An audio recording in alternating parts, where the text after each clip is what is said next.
انصاف جو ہوتا ہے وہ بنیاد ہوتا ہے. عدل اور انصاف جو ہوتا ہے وہی کسی سوسائٹی میں، کسی قوم میں بہت اہم درجہ رکھتا ہے. تو یہاں پر جو انصاف ہے وہ آپ کے سامنے ہے کہ ایک پرائم منسٹر کی تنخواہ پر اتنا زیادہ شور کیا گیا، جو کہ 28 لاکھ بتائی جا رہی تھی. پیچھے خبروں میں نے جب سنا تو وہاں پر 28 لاکھ جو بتائی جا رہی تھی کہ 28 لاکھ پرائم منسٹر نے اپنی تنخواہ کر لی. حالانکہ اللہ کے بندوں کو وہ تنخواہ جو تھی وہ پر ایئر تھی، 1 سال کی تنخواہ بنتی تھی، جو کہ اگر اس کو تقسیم کیا جائے تو ایک پرائم منسٹر کی تنخواہ جو ہے وہ اس حساب سے تقریباً 2 لاکھ بنتی تھی. اور آپ کے خلیفہ جو ہیں آج کل چیف جسٹس سپریم کورٹ صاحب جو ہیں وہ 20 لاکھ روپے لے رہے ہیں. وقت کا قاضی جو ہے وہ chief justice of Pakistan 20 lakh تنخواہ لے رہا ہے. یہ صرف وہ تنخواہ ہے جو اس کو ہر ماہ ملنی ہے. اس کے ساتھ مراد، اس کے ساتھ اس کے جو ہے وہ باقی خرچے، وزٹ، ہر چیز ان کو فری دی جاتی ہے تنخواہ کے ساتھ.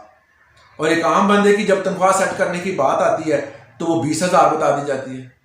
حضرت عمر فاروق کے دور کی ایک مثال میں آپ کو دیتا ہوں کہ حضرت عمر فاروق نے جب ایک غریب کی تنخواہ کو سیٹ کیا تو جب ان کی تنخواہ رکھی گئی تو کہا کہ میری تنخواہ بھی اتنی رکھو. تو وہاں سے 2 صحابہ اٹھے، انہوں نے کہا کہ آپ تو وقت کے جو ہے وہ خلیفہ ہیں، آپ کا اس تنخواہ میں گزارا نہیں ہوگا. تو فرمایا اگر میرا گزارا نہیں ہوتا تو اس غریب کا گزارا کیسے ہو سکتا ہے؟ اگر اس کا گزارا نہیں ہوگا تو میں پھر اس کی تنخواہ بھی بڑھاؤں گا اور اپنی بھی بڑھاؤں گا. اگر میرا گزارا نہیں ہو سکتا تو پھر اس کا کیسے ہو سکتا ہے؟ تو یہ ساری چیزیں جو ہوتی ہیں وہ دیکھ کے چلا جاتا ہے. تو ہمارے ہاں چیف جسٹس صاحب 20 لاکھ روپے لے رہے ہیں اور ایک غریب کی تنخواہ 20,000 ہے، اور اس پہ ہم بولنا پسند نہیں کرتے. اس کے علاوہ ہم مثالیں تو دیتے ہیں مگر اس پر عمل نہیں کرتے. اس کے علاوہ ہمارے ججز صاحبان کی تنخواہیں جو آپ کے سامنے ہیں کہ ان کی تنخواہیں کتنی زیادہ ہیں. عدل و انصاف کس طرح ہوتا ہے، پریشرائز کیا جاتا ہے. کچھ قاضی صاحبان جو، کچھ ججز صاحبان جو ہے وہ فیصلہ کرتے ہوئے یہ ڈرتے ہیں جی ہم پر جو ہے وہ پریشر ہے، ہم یہ فیصلہ نہیں دے سکتے. اور اللہ کے بندے، جب آپ کو جج کے لیے آپ کو اپوائنٹ کیا گیا تھا، آپ سے جو ہے وہ حلف لیا گیا تو آپ اس حلف کی پاسداری کس طرح رکھ رہے ہیں؟ اگر آپ جو ہے وہ فیصلہ نہیں کر سکتے تو آپ اس سیٹ کو ہی چھوڑ دیں. یہ آپ پر پریشر ہے. کس چیز کا پریشر ہے؟ اگر آپ پر پریشر ہے، مانتے ہیں اگر آپ پر پریشر ہے تو آپ اس جاب کو چھوڑ دیں اگر آپ اس پریشر کو برداشت نہیں کر سکتے. ہمارے ہاں بہت ساری ایسی مثالیں موجود ہیں، میں ان کو ڈسکس نہیں کرنا چاہتا ہوں مگر یہ ہے کہ ان تمام چیزوں کو جب آپ ایک حلف لیتے ہیں کہ میں انصاف کروں گا، اور بھی اس میں حلف میں بہت ساری چیزیں ہوتی ہیں، تو انصاف اسلام کے مطابق اگر انصاف اس ملک سے چلا جائے گا تو کوئی بھی قوم، کوئی بھی سوسائٹی تب تک جو ہے وہ اس کے مطابق ترقی نہیں کر سکتی. انصاف ہی مین پلر ہوتا ہے. تو جو قوم انصاف نہیں کرتی وہ رسوا ہوتی ہیں. تو یہاں پر ہم بات کرنی تھی کہ ایک جو ہے وہ قاضی کس طرح اپوائنٹ کیا جاتا ہے. اپوائنٹمنٹ آف قاضی جو ہے اگر دیکھا جائے تو اس کی تعریف بنتی ہے، قاضی از اے ریلیجیس جج working under the guidance of Shariah. قاضی جو ہے وہ قاضی کام کرتا ہے شریعہ کی مطابق، شریعت کے مطابق اس نے کام کرنا ہوتا ہے. اور اس کو اپوائنٹ کون کرتا ہے؟ وقت کا خلیفہ، یا اپوائنٹ کرتا ہے امام، یا اپوائنٹ کرتا ہے سلطان، یا اپوائنٹ کرتا ہے گورنر. ان چاروں بندوں میں اس وقت جو بھی ہوگا وہ اس کو اپوائنٹ کر دے گا. اس کے بعد آ جاتی ہے بات ڈوریشن کی کہ اس کی کتنی ڈوریشن، ٹینور کتنا ہونا چاہیے.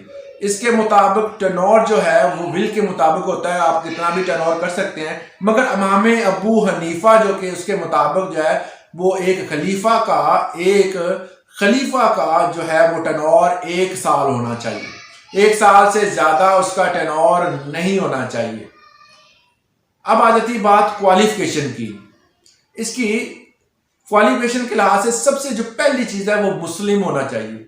قاضی جو ہے وہ مسلم ہونا چاہیے. دوسرا فری ہونا چاہیے، آزاد ہونا چاہیے، کوئی غلام نہیں ہونا چاہیے. اس کے بعد میجر ہونا چاہیے. میجر وہ آرمی والا میجر نہیں ہے. اس کے بعد سین اور اس کے بعد پاکیزہ با کردار ہونا چاہیے، اور اس کو عربک گرامر، اسلام اور اس کی تمام جو ہے وہ لینگویجز کا آنا چاہیے، ان کو پتہ ہونا چاہیے کہ عربی لینگویج کیا ہے، اس کی گرامر کیا ہے، ہر چیز کا علم ہونا چاہیے۔ تو اس بندے کو جو ہے وہ آپ قاضی اپوائنٹ کر سکتے ہیں۔ عام طور پر عورت کو بھی اپوائنٹ قاضی کر دیا جاتا ہے، مگر اپوائنٹ وہاں کیا جاتا ہے جہاں پر عورت جو ہے وہاں پر گواہی دے سکتی ہو، جہاں پر عورت کی گواہی چل سکتی ہے وہاں پر اس کو اپوائنٹ کیا جاتا ہے، ادروائز اس کو اپوائنٹ نہیں کر سکتے۔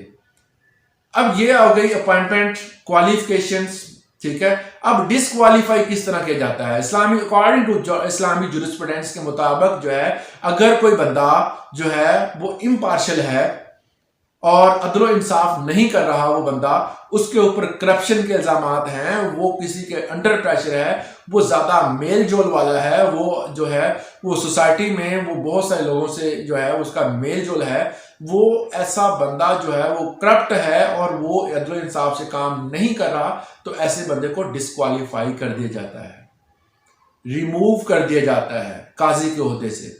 تو ایسے بندے کی اپوائنٹمنٹ جو ہوتی ہے جب ہو جاتی ہے تو اس کے بعد اگر یہ تمام چیزیں دیکھنے کو آئیں تو اس بندے کو اس کے عہدے سے ختم کر دیا جاتا ہے۔ امید کرتا ہوں اس لیکچر سے آپ نے ضرور کچھ سیکھا ہوگا۔ تو آج کے لیے اتنا ہی، اجازت دے، اللہ حافظ۔